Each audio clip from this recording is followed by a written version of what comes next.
सबको यथा योग्य नमन। मैं आत्म परिचय 372 परिच्छेद लेकर उपस्थित हुआ हूं। इसमें बताया गया है कि मोक्ष रूपी वृक्ष का आश्रय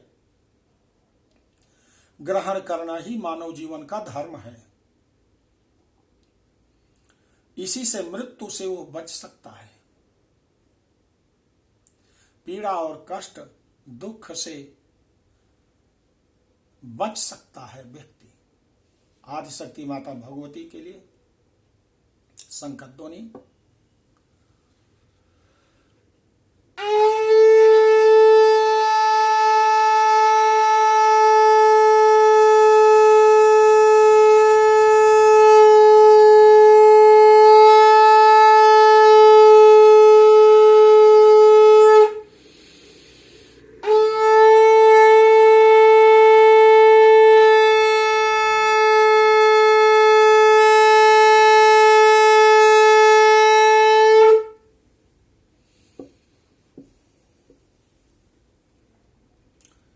गरुड़ पुराण अध्याय 16 में श्लोक संख्या 97 तक सुन चुके हैं। इसके आगे आपको बताने जा रहा हूं।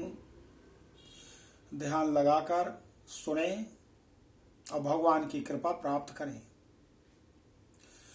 तावत तपोव्रतम तीर्थम जप होमार्चनादिकम वेद शास्त्रागम कथा यावत् तत्त्वं न विन्दति तस्मात् सर्व प्रयत्नेन सर्वावस्थासु सर्वदा तत्त्वनिष्ठो भवेत तार्क्ष्येति क्षेन मोक्षमात्मनः।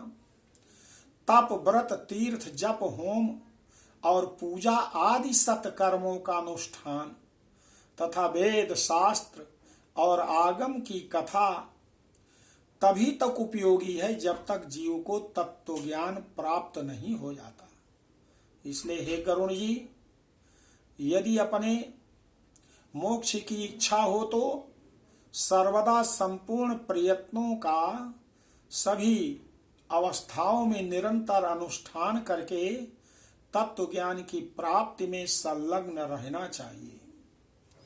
धर्म ज्ञान प्रसूनस्य स्वर्ग मोक्ष फलस्य च तापत्रयादि संततश्छायाम मोक्ष तरोश्रयेत् तस्मात् ज्ञानेन आत्मतत्त्वं विज्ञेयं श्री गुरोर्मुखात् सुखेन मुक्ष्यते जन्तुर्घोर संसार बन्धनात्। तत्त्वज्ञस्यान्तिमं कृत्यं शृणु वक्ष्यामि ते अधुना येन मोक्षम आपनोति ब्रह्म निर्वाण संज्ञकम। जो प्राणी आधि भौतिक आधि दैविक आध्यात्मिक तापत्रय से सदा संतप्त रहता है, उसे मोक्ष वृक्ष की छाया का आश्रयण करना चाहिए। जिस मोक्ष वृक्ष का पुष्प धर्म और ज्ञान स्वरूप है तथा फल स्वर्ग एवं मोक्ष है। इसलिए श्री गुरु मुख से आत्म तत्व विषयक ज्ञान प्राप्त करना चाहिए। ज्ञान हो जाने पर प्राणी इस घोर संसार बंधन से सुखपूर्वक मुक्त हो जाता है। हे गरुण जी, मैं तत्व ज्ञानी पुरुष के द्वारा किए जाने वाले अंतिम कृत्य के विषय में तुम्हें बता रहा हूं, सुनो। जिस उपाय को करके जीव ब्रह्म निर्वाण संज्ञक मोक्ष की प्राप्ति होती है। अंत काले तु पुरुषागते गत साधुवसः छिन्दादे संग शास्त्रेण स्पृहाम देहे अनुएचतम गृहात् प्रव्रजितो धीरा पुण्यतीर्थ जलाप्लुता शुचौ विविक्ति आसीनो विधिवत कल्पितात्सने अभ्यसेन मनसा शुद्धम त्रिवृद्ध ब्रह्माक्षरम परम मनो येच्छित जित श्वासो ब्रह्म बीजम विस्मरण। अंत काल आ जाने पर पुरुष भय छोड़कर अनासक्ति रूपी शस्त्र से देह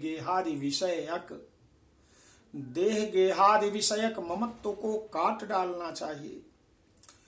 वह धीर पुरुष घर से निकलकर पवित्र तीर्थ के जल में स्नान करके पवित्र और एकांत देश में विधिवत आसन लगाकर बैठ जाए और शुद्ध परम त्रिवृत ब्रह्माक्षर अर्थात ओंकार का मन से अभ्यास करे तथा ब्रह्म बीज स्वरूप ओंकार का निरंतर स्मरण करके श्वास को जीतकर मन को नियंत्रित करे।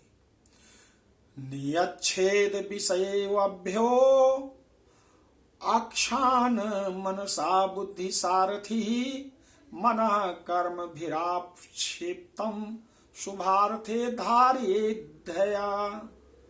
अहम ब्रह्म परम धाम ब्रह्माम परमं पदम एवं समीक्ष्य चात्मानम् आत्मान्याधाय निष्कले। ओमित्येकाक्षरं ब्रह्म व्याहरण मामानुस्मरण या प्रयाति त्यजन देहं सा याति परमां गतिम्। निर्माण मोहाजित संग दोषाध्यात्म नित्या विनिर्वृत्त कामः द्वन्द्वैर्विमुक्ता सुख दुःख संगैर् गच्छन्ते मूढ़ा परमव्ययम् तत। ज्ञान हृदे सत्य जले राग द्वेष मलापहे यह स्नाति मानसे तीर्थे सा वै मोक्षम आप्नुयात। बुद्धि रूपी सारथी की सहायता से मन रूपी लगाम के द्वारा इंद्रियों को विषयों से निगृहित कर ले और कर्म के द्वारा आक्षिप्त मन को बुद्धि की सहायता से शुभ अर्थ में अर्थात परम ब्रह्म के चिंतन में लगा दे और चिंतन करे मैं ब्रह्म हूँ, मैं परम धाम हूँ और परम पद रूपी ब्रह्ममय ही हूँ। ऐसी समीक्षा करके अपनी आत्मा को निष्कल परमात्मा में लगा दें और ओम इस एकाक्षर ब्रह्म का उच्चारण करता हुआ तथा मेरा स्मरण करता हुआ जो मनुष्य देह त्याग करता है वह इस संसार से तर जाता है और परम गति प्राप्त करता है।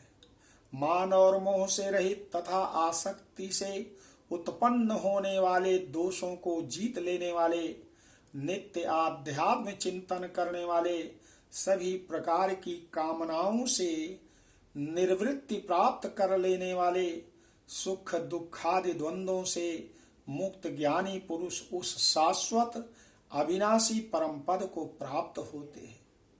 जो व्यक्ति राग और द्वेष रूपी मलों का अपहरण करने वाले ज्ञान रूप जलाशय और सत्य स्वरूप जल वाले मानस तीर्थ में स्नान करता है वह मोक्ष को प्राप्त कर लेता है, मोक्ष को प्राप्त कर लेता है। तो देवियों सज्जनों, यहाँ तक आपने श्लोक संख्या 110 तक आपने सुना। इसके आगे अगले परिच्छेद में आपको मैं बताऊंगा। बोलो आदि शक्ति माता भगवती की जय।